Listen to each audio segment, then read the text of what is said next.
The situation was so miserable. However, as a result, myself and many E-zone soldiers were accused by Angkar of betraying the party. We were arrested and sent for execution. I was in great shock at that time.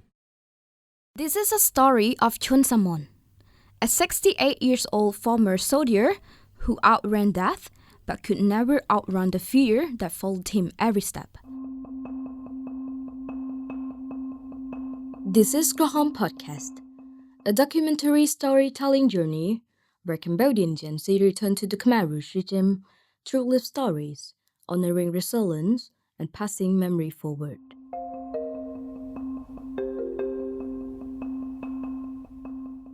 And this season, we retrace the Khmer Rouge common purpose, the so-called Great Leap Forward, to understand how it was designed, how it unfolded, and why it still matters today. In a revolution built on loyalty, fear of hidden enemy grew so deep that unleashed a purge that devoured even the regime's most faithful into suspects and consumed thousands who once believed they were safe as traitors. What does loyalty mean when the regime turns its guns towards its own soldiers? This story is narrated by Khoem Chakriya.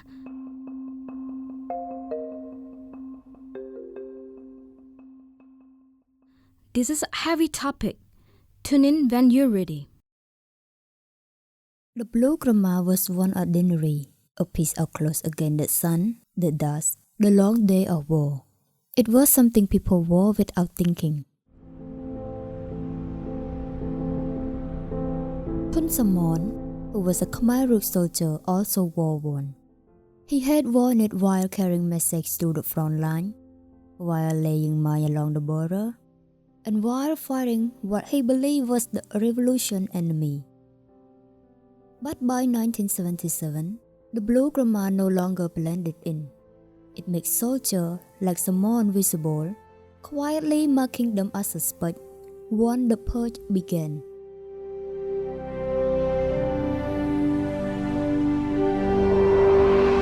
Standing before the extraordinary chamber in the court of Cambodia, also known as ECCC, in 2016, Chun Samon said he had followed the regime order without question, fighting day and night, often without food or water. He believed he was defending the revolution, but his loyalty offered no protection. The situation was so miserable. However, as a result, myself and many E-zone soldiers were accused by Angkar of betraying the party. We were arrested and sent for execution. I was in great shock at that time. The Khmer Rouge internal purge was not chaos or paranoid. The ECCC found it to be a deliberate, systematic, and nationwide policy, embedded in the regime common purpose to protect the revolution at all costs. Designed and directed by the party center, the purge targeted a real and perceived enemy within the movement itself: cadre, soldier, and civilian accused of disloyalty or foreign tie. Suspicion became a system of governance and elimination a strategy of survival for the regime. Chun Samon came from Svay Rieng province, part of Cambodia Eastern Zone along the border with Vietnam. He grew up as a farmer alongside his siblings. After the fall of the Lon Nol regime, he joined the Khmer Rouge movement. At just 18 years old, he was recruited through local network, starting as a messenger before joining a reconnaissance unit tasked with monitoring Vietnamese forces along the border. At that time, I had confidence in the Khmer Rouge Revolutionary Army. I thought they were faithful to the Cambodian people, and that's why I joined and served with my heart.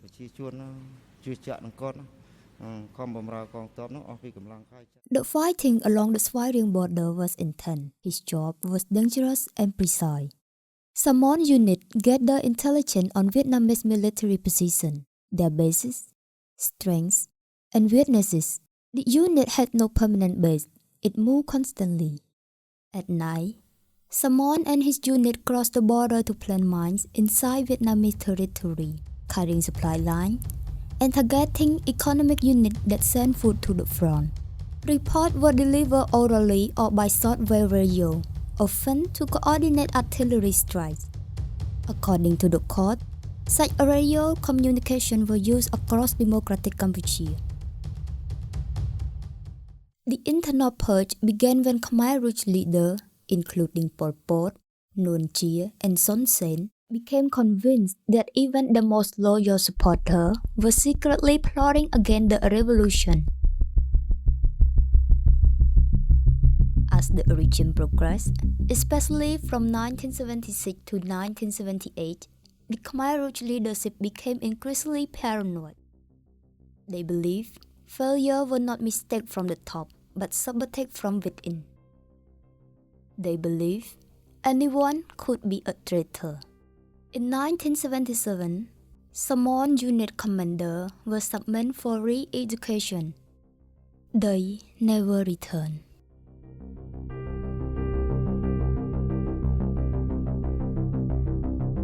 Soon after, Samon was called to a meeting in a village. Armed soldiers took away the Eastern Zone weapons, saying they were outdated. Samon were briefly kept to show where mines had been laid. Then the disarmed soldiers were put onto trucks, not to fight, but to farm. Samon told the court he had respected the party discipline. He fought day and night. Sometimes he went without food for a day, and sometimes there was no water. But none of that compared to what happened at the rice field.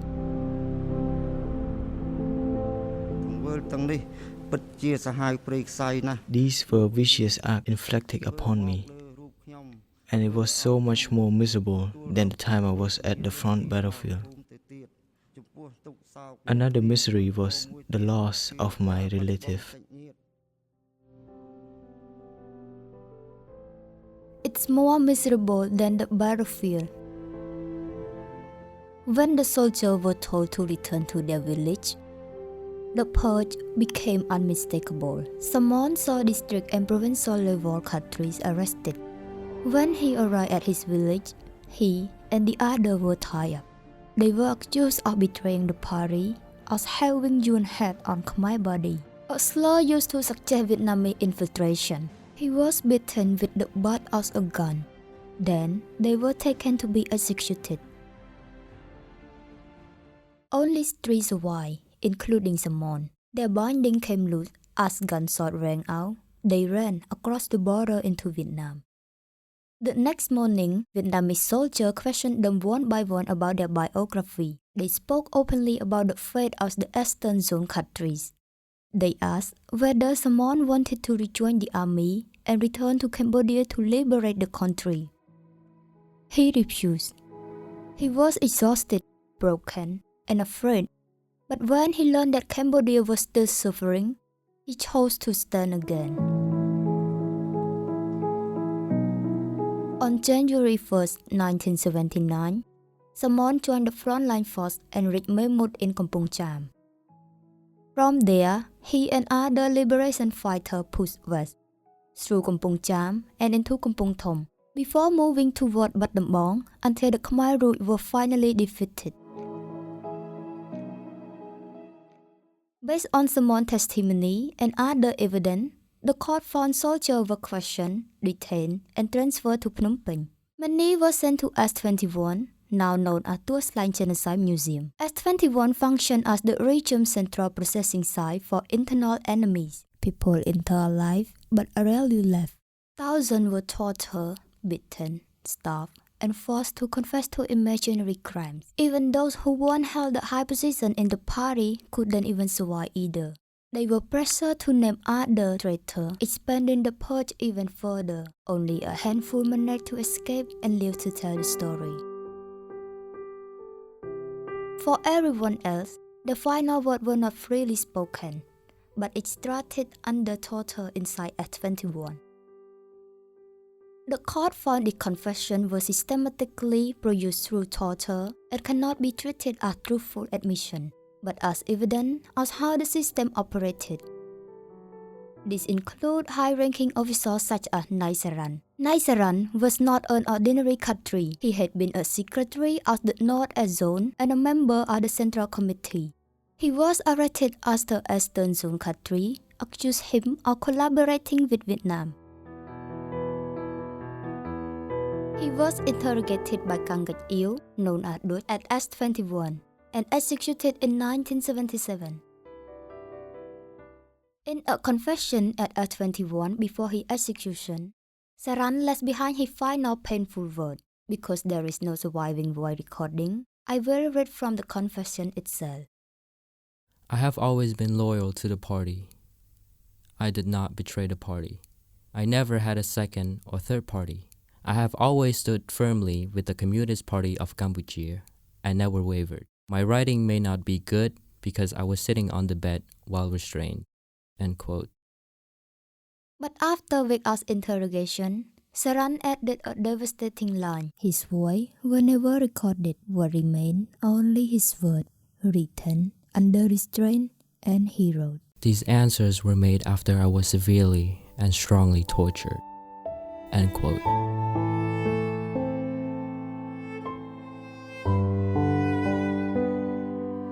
Another detainee was Suhno, a secretary from the Eastern Zone, accused of directing the grenade attack behind the royal palace, and he was transferred to S21. There is no surviving recording of his voice. What remains is his confession he was forced to write before his execution. I will read from it now.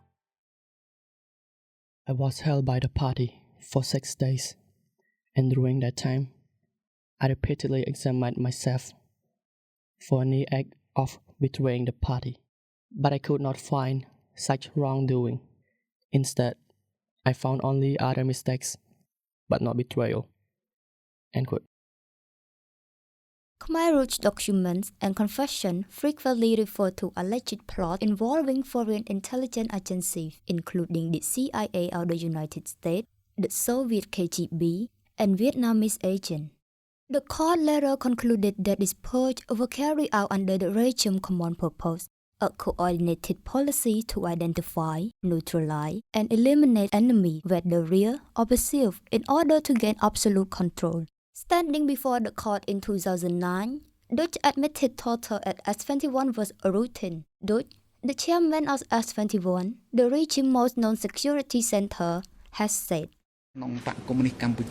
This refers to the discipline inside the Communist Party of Cambodia. Power was centered under Pol Pot, and any member who did not follow or respect Pol Pot, but instead so trust in or follow instructions linked to Vietnam, would be considered as a traitor. Dutch testified that the purge accelerated sharply after a grenade attack near Phnom Penh Royal Palace. By early 1978, S21 was so overcrowded that some prisoners were sent directly to the execution site at Cheung Ai without interrogation.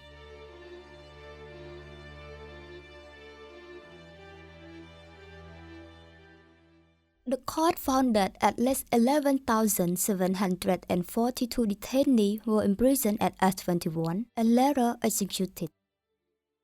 Expert witness Greg Etcherson explained that the party structure allowed decisions about enemy to move downward from the center to zone, sector, district, commune, and cooperative. In that system, smashing enemy became part of everyday governance, not an exception. Etcherson told the court that Dutch played a central role in designing and systematizing the interrogation practice at S21, turning forced confession into a routine, highly structured process. He explained that the purge was fueled both by the paranoia at the top of the party and by their own determination to carry the policy out. It seems as the victim is forced to name every person he or she has ever met and can remember their name.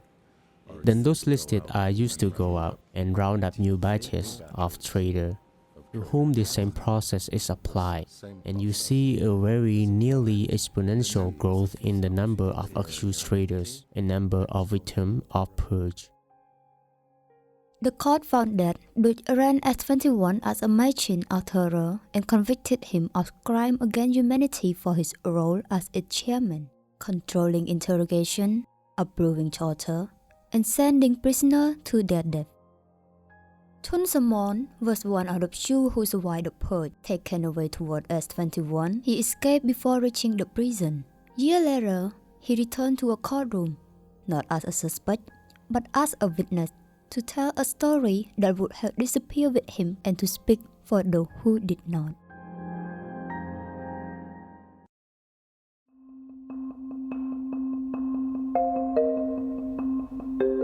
As I produced this episode, I kept returning to the painful truth that S21 was not just a prison.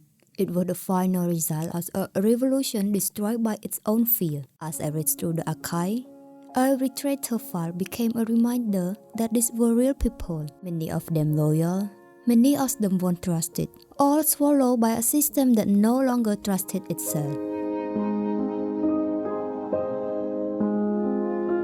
What struck me most was how the regime collapsed not only from outside enemy, but from the violence it turned inward, tearing apart its own soldier, its own family, and its own future.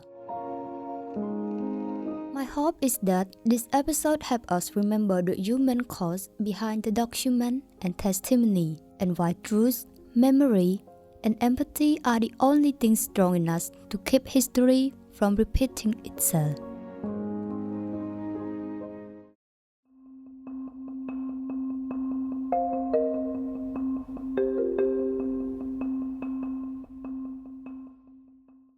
In the end, a regime that trusted no one destroyed itself, not because of outside enemies, but because its own fear consumed the very people who held it together and led to its collapse. But the story isn't over.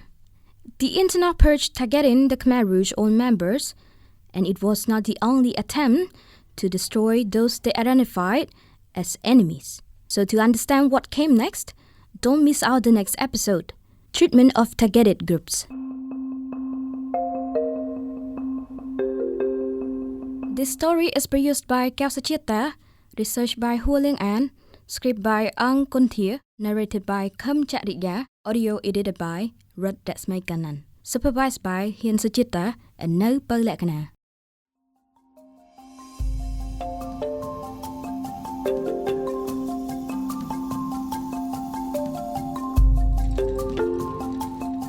Krahaam Podcast is the product of a final assignment submitted for the broadcast journalism and podcast production at the Department of Media and Communications of the Royal University of Phnom Penh.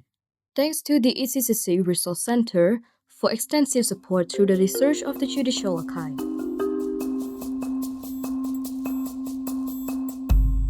Until next time.